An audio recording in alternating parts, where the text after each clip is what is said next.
Termoidraulica Susin. Se compri una caldaia, in omaggio il condizionatore. Termoidraulica Susin a 0 branco.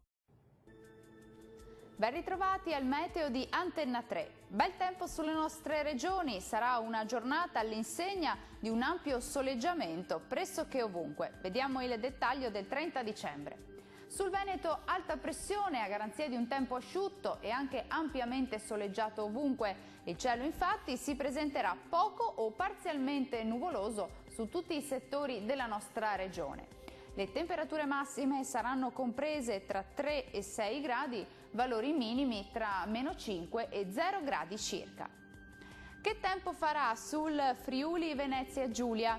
Sarà una bella giornata di sole anche sulla nostra regione, bel tempo dunque con il cielo che si presenterà poco o parzialmente nuvoloso, possibili soltanto locali e innocui addensamenti.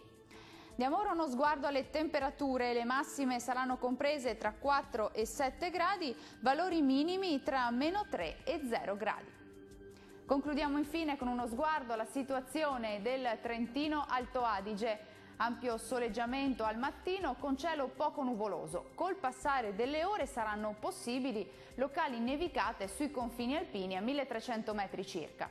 Temperature massime tra 3 e 6 gradi, minime sotto zero. Il mare sarà calmo sulle coste, quasi calmo al largo. I venti moderati da ovest localmente deboli sulla laguna di Venezia. Dal meteo di Antenna 3 è tutto, arrivederci.